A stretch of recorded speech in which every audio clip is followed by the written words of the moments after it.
Yusuf ini adalah salah seorang atau salah satu tokoh Alkitab yang penting dan fenomenal dalam Alkitab. Bahkan boleh dikatakan dia adalah tokoh yang sangat luar biasa di antara sekian banyak tokoh Alkitab. Mengapa luar biasa? Mengapa penting dan fenomenal? Karena Yusuf ini telah melewati apa yang saya sudah sampaikan 2 minggu yang lalu, yaitu karena Yusuf memahami rancangan Tuhan, menerima rancangan Tuhan, dan mengikuti rancangan Tuhan.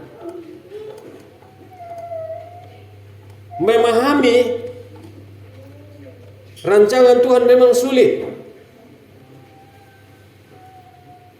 tetapi ketika kita pahami, itu akan memudahkan kita untuk menerimanya. Dan kalau kita sudah memahami, menerima, dan selanjutnya pastilah memudahkan kita untuk mengikutinya. Tetapi tidak semudah itu seperti yang kita bayangkan, bahwa menjalani kehidupan ini seperti membalikkan telapak tangan. Tidak semudah itu. Sebaliknya, Yusuf menghadapi banyak tantangan atau mengalami tantangan dalam rancangan Tuhan itu. Nah, apa tantangan yang dialami oleh Yusuf berjalan dalam rancangan Tuhan itu? Tema ini kita akan masih lanjutkan beberapa kali ke depan. Nah, karena itu jenis-jenis apa? Model apa? Tipe apa? Tantangan apa yang dihadapi dan dialami oleh Yusuf dalam menjalani rancangan Tuhan itu? Kita akan simak paling tidak 3 hari ini. Yang pertama adalah dihianati oleh saudara-saudaranya. Bayangkan kalau saudara kita, keluarga kita mengkhianati kita, bagaimana perasaan kita? Dan ini banyak terjadi. Tentu masing-masing kita punya pengalaman dikhianati oleh keluarga kita, oleh saudara-saudara kita yang paling dekat, atau istilah orang sekarang dibully, atau apalah istilahnya. Tentu sakit, kita kecewa. Tapi itu yang terjadi dalam kehidupan Yusuf. Dan tentu ini didasari pada satu hal yang memang hal yang lumrah dalam kehidupan manusia, adalah iri hati, cemburu. Kenapa begitu? Kenapa iri hati? Kenapa cemburu? Karena Yusuf ini dalam keluarga adalah anak kesayangan bapaknya dan mamanya. Lebih lagi dari itu, Yusuf ini memang dalam rancangan Tuhan, seperti yang saya katakan tadi, adalah pribadi yang sangat penting, fenomenal dan luar biasa dalam Alkitab. Karena Tuhan merancang sesuatu bagi Yusuf demi bangsa Israel, demi masa depan bangsa Israel. Tetapi kita akan renungkan ke depan. Sehingga bertolak dari iri hati, cemburu kepada Yusuf dalam banyak hal, termasuk mimpi-mimpinya itu, saudara-saudaranya katakan, wah, enak sekali kau ya. Masa kau jadi pemimpin, akan jadi pemimpin untuk kami. Akhirnya mulai dari situ, saudara-saudaranya mencari peluang untuk melakukan sesuatu kepada Yusuf. Termasuk di dalamnya adalah mau membunuh Yusuf itu. Sehingga ketika Yusuf disuruh oleh ayahnya pergi mengunjungi dan melihat keadaan saudara-saudaranya di padang penggembalaan, belumlah Yusuf sampai, masih agak jauh, saudara-saudaranya senang. Wow, ada kesempatan. Memang sudah ada niat, ditambah ada kesempatan, menjadi peluang besar baginya untuk membunuh Yusuf. Tetapi salah seorang saudaranya yaitu Ruben mengatakan, janganlah, tidak baik, itu darah daging kita, jangan apa-apakan dia, jangan bunuh. Lebih baik, saya singkat saja ceritanya ini, lebih baik kita buang ke sumur. Ada sumur di sini kosong tidak berair, kita masukkan saja di situ. Itu dapat kita lihat dari ayat 20, 21 sampai 24. Atas nasihat Ruben inilah maka Yusuf tidak dibunuh dan hanya dibuang ke dalam sumur. Selanjutnya, niat yang jahat itu dilanjutkan setelah Yusuf telah dibuang ke dalam sumur. Dalam ayat 26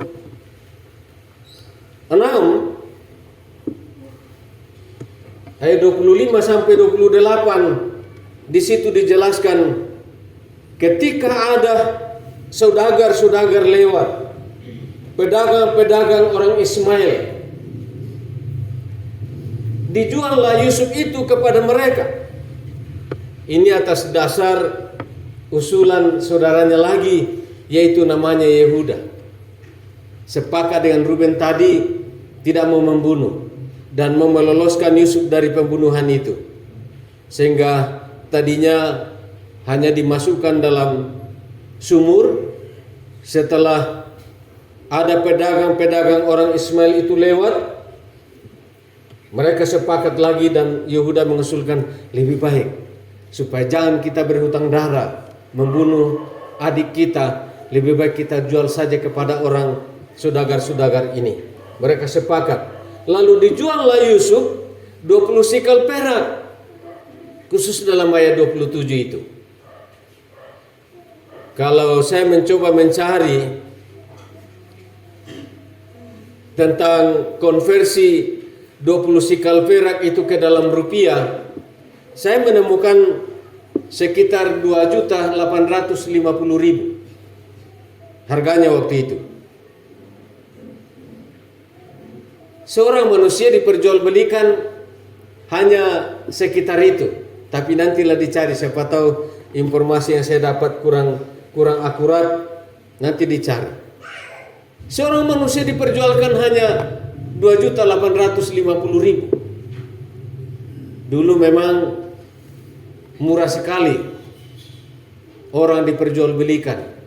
Mungkin masih ada yang dengar cerita dari nenek kita atau dari orang tua kita. Dulu waktu zaman apa itu, ada banyak orang diperjualbelikan, termasuk orang Toraja waktu itu. Ngeri. Tetapi itulah konsekuensi yang harus dijalani oleh Yusuf dalam rancangan Tuhan. Sehingga Yusuf dijual itu. Dan saya juga mencoba mencari kafilah orang Ismail itu atau saudagar-saudagar orang Ismail itu, ternyata masih keluarganya Yusuf. Saudara tiri bapaknya Yusuf. Kakeknya Yusuf, yaitu Ishak. Itu dari istri Hagar. Istri tidak sahnya Abraham pada waktu itu. Ternyata keluarganya yang membelinya. Lalu dijual. dijual lagi kepada orang Mesir, yaitu Potifar, dan dikatakan dia adalah salah seorang pegawai istana Firaun. Dan waktu dibeli, Yusuf masuk dalam suasana yang lebih sulit lagi, yang merupakan kesinambungan dari rencana pembunuhan kepadanya, dimasukkan dalam sumur, lalu sesudah itu dijual. Ternyata sasaran penjualan itu adalah mau dijadikan budak. Dan ini yang merupakan poin kedua dari tantangan Yusuf dalam menjalani rancangan Tuhan itu. Yusuf dijual kepada Potifar, pegawai istana Firaun, adalah untuk dijadikan budak. Tetapi sangat luar biasa. Itu yang saya katakan tadi, penting, fenomenal, dan luar biasa. Karena justru dalam rancangan Tuhan itu, Yusuf dibawa untuk ke titik yang paling rendah dalam hidupnya.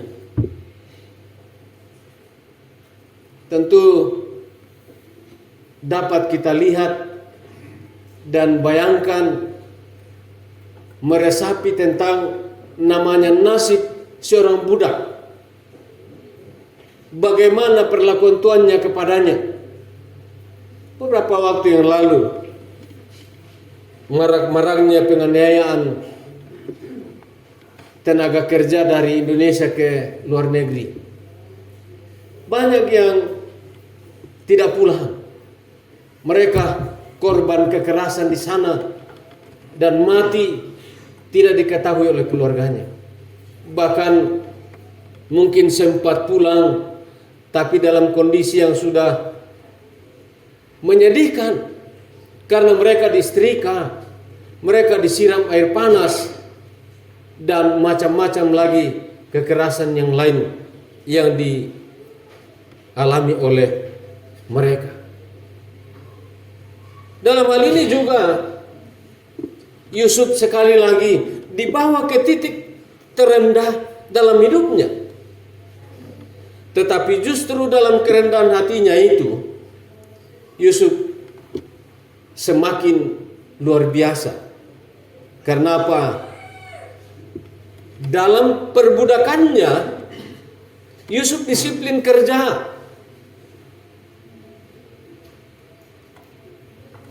Sehingga karena kedisiplinannya, Yusuf benar-benar diberkati oleh Tuhan. Selain disiplin kerja, Yusuf juga jujur dalam kerjanya.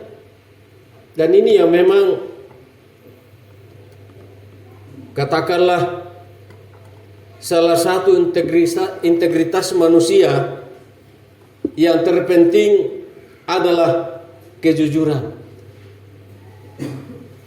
Dan karena jujur bekerja, melakukan sesuai dengan apa yang Tuhan kehendaki dalam kehendak Tuhan, maka Yusuf dikatakan mendapat kepercayaan dari tuannya.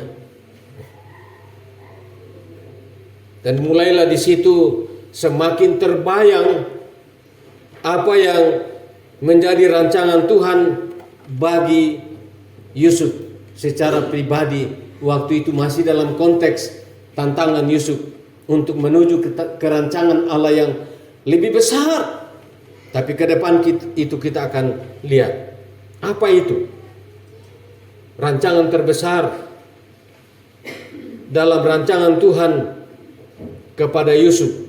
Sehingga Yusuf dikatakan bahwa benar-benar melalui proses itu dalam kesetiaan, kesabaran. Itu yang saya katakan beberapa waktu yang lalu. Ketika kita mengalami satu tantangan hidup, itu adalah sebuah proses yang sedang kita jalani untuk semakin membawa kita kepada satu titik di mana kita boleh berada pada titik itu nantinya, lalu kita mencapai namanya tingkat kehidupan yang maksimal yang Tuhan rancang dalam hidup kita. Dan karena itu sekali lagi, jangan menyerah dalam proses rancangan Tuhan itu. Jalani, ikuti, sehingga ketika kita sampai pada titik yang saya maksud tadi, di klimaks yang tertinggi dalam rancangan Tuhan itu, maka kita akan sampai di sana lalu kita katakan, wow, luar biasa Tuhanku. Pengalaman kecil yang saya sudah seringkali menyampaikan. Bulan Maret dan April ketika saya kontrol ke Makassar, Tuhan memakai dokter itu memberikan obat 3 kali lipat dari yang sebenarnya saya butuhkan. Ternyata 4 bulan setelah ini habis obat saya. Mulai dari Mei, Juni, Juli, Agustus. Habis. Dan puji Tuhan bahwa dengan Tuhan memakai cara itu, stok obat saya bisa sampai bulan Oktober ini. Makanya saya sudah mulai was-was. Mudah-mudahan informasi yang saya terima dari salah seorang sekolah minggu saya masih kecil dulu di Kendari, ketemu di apotik Permata Karo, lalu dia berikan informasi, mudah-mudahan Pak Pendeta di bulan Oktober sudah ada obat itu. Nanti Pak Hadianto cek di Wahidin bagaimana itu. Tapi seandainya tidak, tentu masih ada alternatif yang lain yang menurut informasi yang saya dapat waktu itu diselingi dengan anggur merah dan bawang putih. Dan sudah 2 minggu yang lalu saya sudah mulai selang-seling bawang hari ini, besok obat. Nah, ini cara Tuhan. Seperti yang saya katakan, itu proses. Dan jangan menyerah dalam proses itu karena belum tuntas. Izinkan Tuhan membawa kita dalam proses itu sampai tuntas. Sehingga kita akan menikmati apa yang Tuhan rancang. Karena itu, jika kita mau berhasil dalam rancangan Tuhan, apapun tantangannya, jalani sampai kita sukses dan berhasil dalam rancangan itu. Amin. Jangan menyerah. Izinkan Tuhan memproses kita dalam proses itu sampai tuntas, sehingga kita akan menikmati rancangan Tuhan yang luar biasa itu.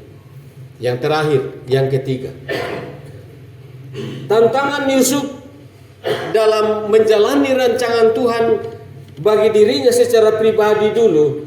Nanti berikutnya kita akan lihat apa di balik rancangan Tuhan bagi Yusuf ini. Yang ketiga adalah difitnah oleh istri Potifar. Ini aneh ya. Ada yang pernah ditolak cintanya? Ada? Laki-laki? Ada di sini? Di bagian mana? Waktu ditolak cintanya bagaimana? Sakit ya? Wanita ada? Ditolak cintanya juga? Banyak. Pak Yos tahu?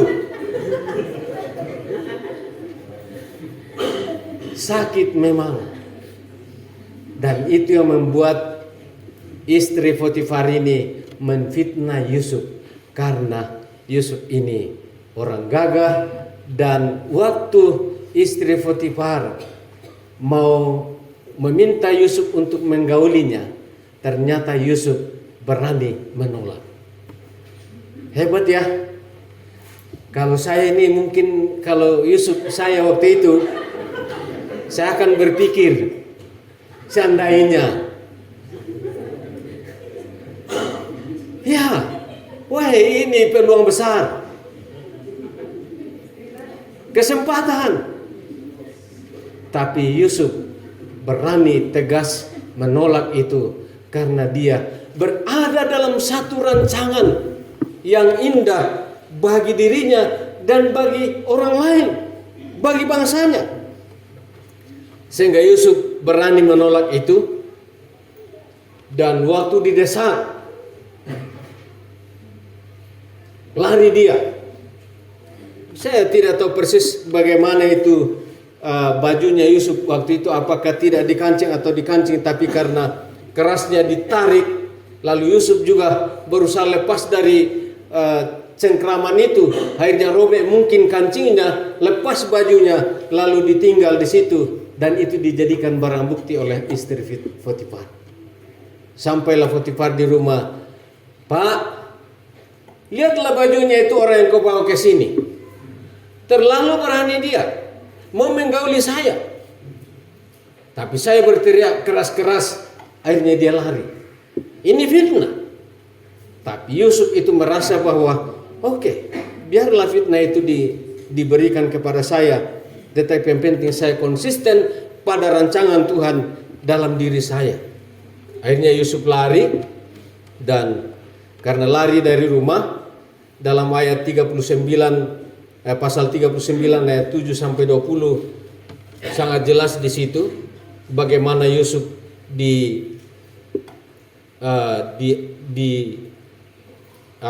difitnah waktu itu. Lalu di pasal 39 mulai ayat 7 sampai 20 Yusuf dipenjara. Dan dalam penjara aneh lagi, ya ini sama dengan ceritanya Yusuf Roni ini dan beberapa pengalaman yang lain. Ketika di penjara, justru menjadi orang yang baik di penjara, menjadi teladan di penjara, dan Yusuf mendapat kepercayaan dari kepala penjara waktu itu, lalu dijadikan mungkin sebagai ketua kelas penjara waktu itu. Hebat. Sama dengan yang lain yang dialami oleh Daniel dan teman-temannya. Seorang yang diasingkan, lalu dianiaya dalam banyak hal, tetapi justru mereka tambah menjalani kasus-kasus itu, sampai mereka pada titik yang Allah kehendaki dalam kehidupan mereka. Yusuf pun demikian. Karena itu, Bapak Ibu Saudara-saudara yang kekasih di dalam Tuhan, orang yang berjalan dalam rancangan Tuhan pastilah akan menghadapi dan mengalami banyak tantangan. Apakah itu dari orang kita sendiri, dari keluarga kita, dari saudara-saudara kita, atau dari orang lain.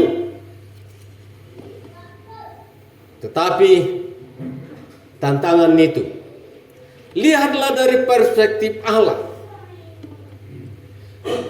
bahwa mungkin ini dalam tanda kutip, ketika kita berada dalam satu situasi, mungkin Tuhan membawa kita dalam proses itu untuk satu rancangan yang luar biasa. Walaupun kita memang belum tahu dan belum pahami bagaimana endingnya nanti, tetapi jalanilah itu. Termasuk ketika kita difitnah, dibuli, diperbudak, mau dibunuh dan lain sebagainya, jangan takut.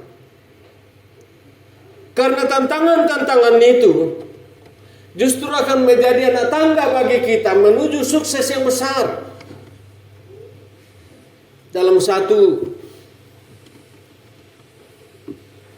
buku yang saya baca yang lalu, ada Sukses dan Prestasi judulnya itu buku, 3 jilid, masing-masing jilid 6 buku. Dan itu buku luar biasa. Dan dia katakan, jadikanlah tantangan-tantangan itu menjadi anak tangga untuk menuju sukses yang besar. Termasuk di dalam rancangan Tuhan. Dalam pengiringan kita kepada Tuhan, mari kita benar-benar menjalani tantangan itu dalam rancangan Tuhan. Karena rancangan itu akan membawa kita untuk mampu memahami bagaimana tantangan itu membawa kita kepada kesabaran, kesetiaan dalam ujian iman kita. Menguji iman kita, kesabaran kita, dan kesetiaan kita.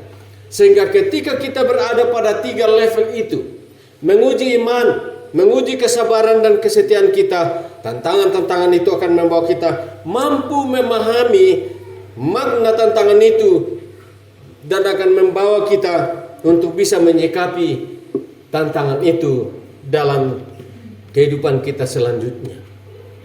Karena itu bagi Bapak Ibu yang sudah lansia,